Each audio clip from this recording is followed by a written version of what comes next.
오늘은 사무엘상 6장 16장 6절부터 13절 말씀에 근거해서 용모와 키를 보지 말라는 주제로 말씀을 드리려고 합니다. 오늘 성경에는 하나님의 마음이 합한 사람이라고 하는 이름을 가진 다윗의 이야기가 있습니다. 하나님의 명령을 받고 사무엘 선지자가 이새의 집을 찾아갑니다. 내가 사울왕 겸손할 때 왕으로 세웠는데 교만해서 내가 사울을 버렸다. 그러므로 다음 왕이 될 사람을 네가 찾아가서 기름을 부어라. 근데 하나님께서 이름은 안 가르쳐 주시고요. 이새의 아들 중에 있다라고만 말씀합니다. 이새의 아들들 중에서 내가 왕을 세웠으니까 가봐. 그래서 사무엘이 이새의 집을 찾아옵니다. 와서 이새한테 아들들 다 내놓으라고 하네요. 그리고 지금 기름을 붓게 되는 장면이 오늘 본문에 나오는 이야기입니다. 이제 성령이 감동을 해서 누가 하나님이 택하신 자인 것을 말씀하게 됩니다. 그런데 다윗이라는 사람은 아브라함의 14대 손이고 유다 지파의 이새라고 하는 사람의 8째 아들입니다. 오늘 본문을 보면 굉장히 드라마틱한 장면이 소개가 되고 있습니다. 분명히 하나님 말씀하세요. 너희 집 아들 중에 하나님이 택한 다음 대왕위를 이룰 사람이 있다. 그래서 내가 기름 준비해서 왔는데 당신 아들들을 보여라. 사무엘이 그렇게 말합니다. 근데 아버지 이새는 야, 이거 굉장한 일이다. 내 아들 중에 왕이 나오다니. 굉장한 일이잖아요. 근데 그 아들들 중에 아마 엘리압이 최고, 큰아들이 최고로 잘생겼던 것 같아요. 아버지가 볼 때 맏아들이니까 믿음직스럽기도 하고 얘가 왕이 될 거다라고 생각했던 것 같아요.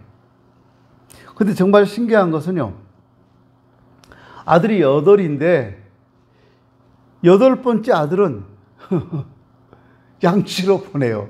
신기하지 않아요? 아들 8인데 7가지는 사무엘 선지자 앞에 선을 보여주고 마지막 8째 아들은 그 자리에 나올 필요도 없다는 거예요. 그냥 양치로 보냅니다. 무슨 말이에요? 내 아들들 중에 왕이 나온다고 할지라도 쟤는 아니요. 아버지가 생각할 때 쟤는 아니요. 쟤는. 그래서 아예 빼버렸단 말이에요. 내 아들 8인데 7가지는 그 중에 혹시 왕이 될지 모르지만 8째 쟤는, 말째 쟤는 아니야. 막내 쟤는 아니요. 이런 생각이 아버지에게 있었어요. 그래서 아버지가 그 아들은 그 사무엘 선지자가 손보는 자리에 오지도 못하게 하고 양치로 내보내버리잖아요. 참 신기하잖아요. 그래서 7 아들만 보여줬어요. 근데 사무엘이 보니까 아무리 봐도 이 7 아들 중에는 없어요. 그래서 사무엘이 말하죠. 아들 또 없습니까? 이 7명 중에는 없는데. 그때 아버지가 뭐라고 그래요? 하나 더 있긴 있는데요. 걔 신통치 않아요. 걔는 아니에요. 걔는 지금 양치라고 해서 양치고 있어요. 이렇게 말한 거예요. 불러오시오. 이 아들을 데려오기 전까지 나 밥도 안 먹을 거니까 데려오세요. 그렇게 해서 다윗을 불러와서 보니까 얼굴이 붉어요. 요즘 말로 말하면 전형적인 중동 사람이에요. 붉고 눈이 아름다웠다고 말해요. 근데 사무엘이 보니까 이 사람이 바로 하나님 마음에 합한 사람이에요. 아버지조차도 아니라고 제껴놓은 아들이 하나님 보시기에 합한 사람이라는 거예요. 그러니까 우리 주변엔 우리가 내가 봤을 때 좋은 사람과 하나님 보셨을 때 좋은 사람이 따로 있는 겁니다. 내가 좋다고 해서 내 마음에 든다고 해서 그 사람 다 좋은 사람 아니에요. 다윗에 대해서 바로 이 어린 다윗에 대해서 한번 우리가 생각할 필요가 있는데 그게 뭐냐면 이 다윗도 알아요. 사무엘 선지자는 이때 당시 이스라엘 최고의 선지자였어요. 이분이 자기 집에 오신대요. 자기 형제들 중에서 왕을 삼는데요.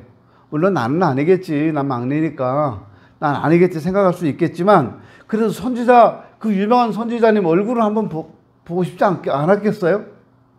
근데 양치로 가라 그러니까 가요. 아, 나도 형이랑 같이 사무엘 선지자님 얼굴을 한번 보고 평생 처음 볼 수도 있는 건데 얼굴 한번 보고 갈랍니다. 그래도 됐는데 그 형들이 야, 너 저리 가. 양이나 쳐. 그러니까 형만 사람이야? 형만 아들이야? 그런 소리 한 게 아니라요. 아무 말 하지 않고 양 치러 갔어요. 착하지 않아요? 벌써 여기서부터 그 사람 됨됨이가 나오고 있는 겁니다. 성경을 보면 다윗이라고 하는 이름이 995번이나 나옵니다. 성경에 나타난 사람의 이름 중에 최고로 많이 나오는 이름이에요. 다윗. 하나님 마음에 합한 사람. 오늘 성경은 다윗을 하나님 마음에 합한 사람이라고 말합니다. 근데 우리가 보시는 오늘 본문을 보니까 그 키와 외모를 보지 말라고 말씀합니다. 내가 다 버렸다 하나님 말씀하세요. 키와 외모, 사울왕은 컸거든요. 잘생겼어요. 근데 하나님이 사울을 버렸어요. 그거 필요 없다. 얼굴 잘난 거 필요 없다 이거예요. 사람은 외모를 보지만 나는 중심을 본다. 하나님은 중심을 보시겠다는 거예요. 사람들에게요, 존경받는 사람들이요, 그렇게 외모가 잘나고 또 뭐 출중하고 키가 훤칠하고 그런 분들 많지 않은 것 같아요. 분명한 것은요, 하나님께서 외모를 보시지 않는다는 거예요. 키도 보시지 않는다는 거예요. 이 키라고 하는 말을 딱 집어넣으니까 저는 굉장히 위로가 돼요. 키를 안 보신다. 얼마나 이게 좋은지. 그 속 사람을 보시겠다는 겁니다. 하나님은 중심을 보고 당신의 사람을 쓰셨어요. 어떤 사람인가 한번 볼까요? 다윗이라는 사람 믿음이 있고 신앙적 용기가 있는 사람이었습니다. 하나님은 믿음 있는 사람이 필요했어요. 믿음 있는 사람은 그 믿음을 생활 속에 드러내게 되어 있습니다. 그래서 사무엘상 17장에 보면 내가 아버지의 양을 칠 때 곰과 사자가 왔더라고요. 이놈들 몽둥이 가지고 나가서 때리고 수염 잡아 뜯어서 내가 죽여버렸습니다. 다윗이 그런 말을 해요. 왜요? 용기가 있어서 그래요. 용기가. 신앙과 용기가 있었어요. 그런가 하면 물맷돌로 골리앗 대장을 때려 눕히는 그 용기, 이것도 대단하잖아요. 이건 신앙이 아니면 할 수 없는 용기예요. 그러나 한편으로는 아주 겸손한 사람입니다. 다윗의 일정을 보면 신비로운 일이 참 많은데요, 다윗이 실수가 너무 많아요. 허물도 많아요. 성경에만도 씻을 수 없는 실수와 죄가 있어요. 그러나 다윗은 겸손해서 즉시 회개했던 사람입니다. 회개하는 정직함이 있고요, 특별히 그의 회개에 중요한 점은 절대 변명을 하지 않았다는 거예요. 책임을 남에게 돌리지 않았어요. 책임을 환경에도 돌리지 않았어요. 흔히 사람들이 쓰는 말로 인간이기 때문에 어쩔 수 없다, 이런 말도 쓰지 않았어요. 우리가 잘 아시는 대로 밧세바와의 관계를 한번 생각해 보세요. 밧세바와 간음을 저지르는데 이 간음이라고 하는 것은 두 사람이 하는 거지 한 사람이 혼자서 간음하는 게 아니잖아요. 그런데 다윗은 변명하지 않았어요. 다 자기 죄라고 말해요.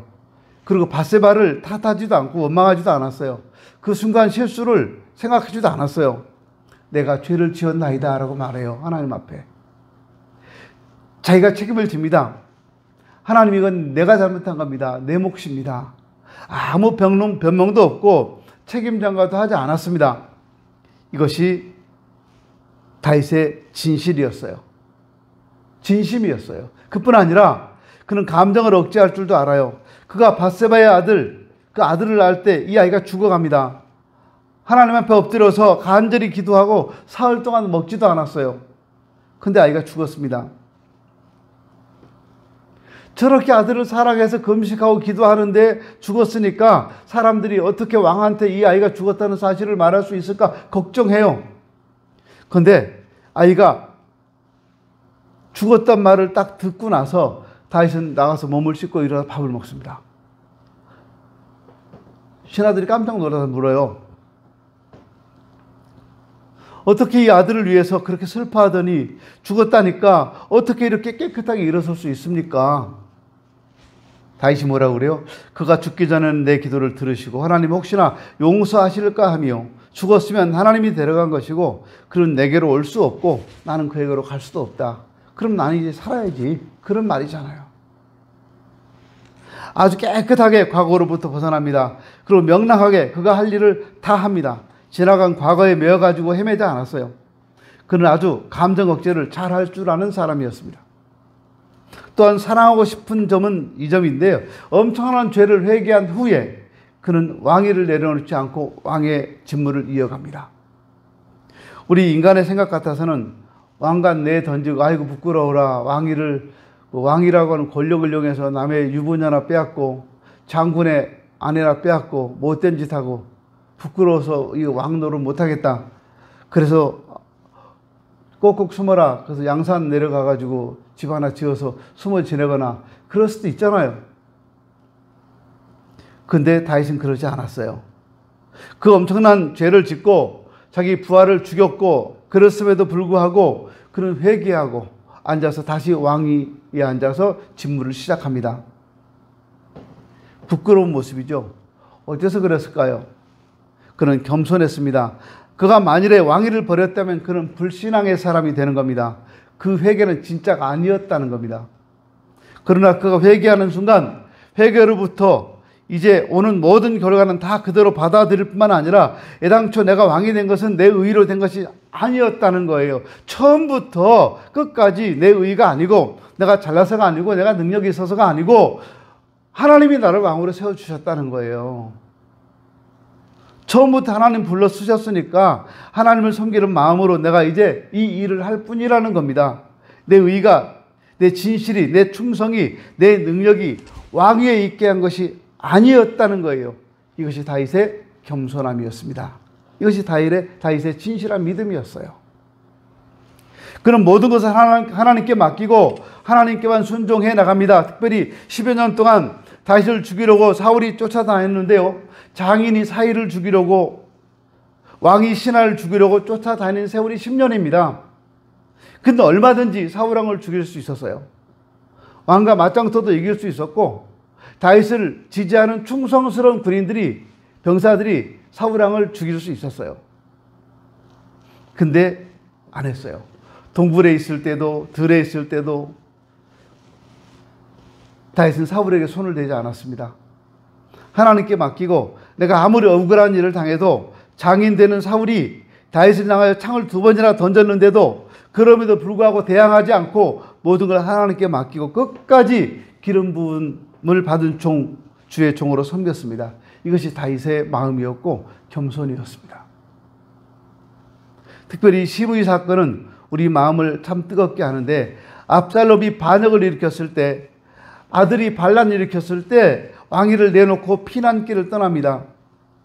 이것도 하나님께로 말미암았다고 믿었어요. 그런데 이 시므이라는 노인이 나타나서 다윗한테 돌 던지고 욕합니다.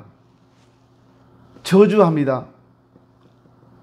그때 아비새라고 하는 장군이 옆에서 칼을 빼가지고 다윗왕한테 말해요. 저놈, 저 죽은 개 같은 저놈을 내가 가서 당장 모가지를 베어버리겠습니다. 왕이 그래, 모가지 잘라와. 한마디면 됩니다.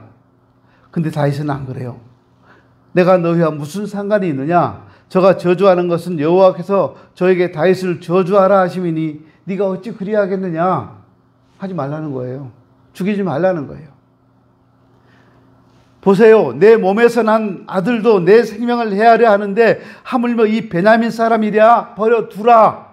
여호와께서 나의 원통함을 감찰하시리니 오늘날 그 저주 까닭에 선으로 내게 갚아주시리라. 다윗은 그렇게 말해요. 내 자식이 나를 죽이려고 하는데 저 사람이 나한테 욕하는 거 묻고 어떻게 하겠어? 나도 그냥 이렇게 말하고 있다. 그 말입니다.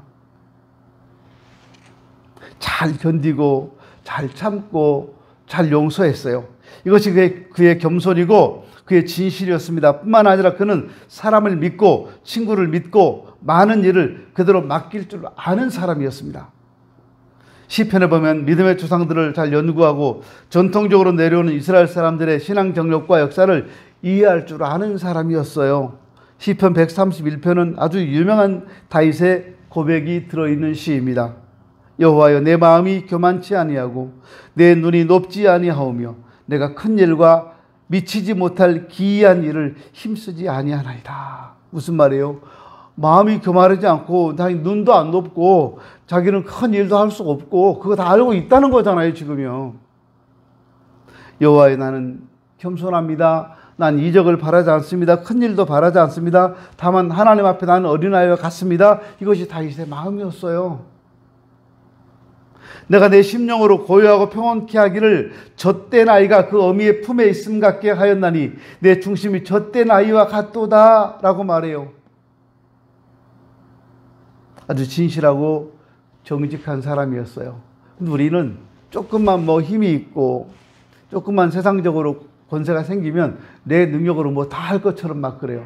정말 웃기는 게 그 지방선거할 때 구의원, 시의원 나온 사람들이 엄청난 일을 구청장보다 국회의원보다 더 많은 공약을 막 내걸어요. 저 사람들이 할 수 있나? 저거 말이 돼? 이런 생각이 들어요. 근데 한대요. 하긴 뭘 해요. 가만히 있다가 손 들어, 손 들고, 손 내려, 손 내려. 이것만 하다 오잖아요. 우리 주님께서는 사람을 외모로 보지 않습니다. 중심을 보십니다. 그래서 뽕나무에 올라간 삭개오를 보십니다. 그리고 세관에 앉아있는 세리 마태를 부르십니다. 18년 된 귀신 들린 여자도 예수님께서는 중심을 보시고 아브라함의 딸이라고 부르셨습니다. 또 미래를 보십니다. 나다나엘의 미래를 보셨고 베드로의 미래를 보셨고 바울의 그 미래를 보셨습니다. 사도 바울은 말합니다. 디모데서에 보면 부잣집에서는 큰 그릇, 은그릇, 금그릇, 나무그릇, 질그릇이 있을 것이다. 그러나 깨끗한 그릇만 하나님이 쓰신다라고 말해요. 큰 그릇도 작은 그릇도 다 있는데 깨끗한 그릇을 쓰신다는 거예요. 지도력이라는 게 어디 있습니까?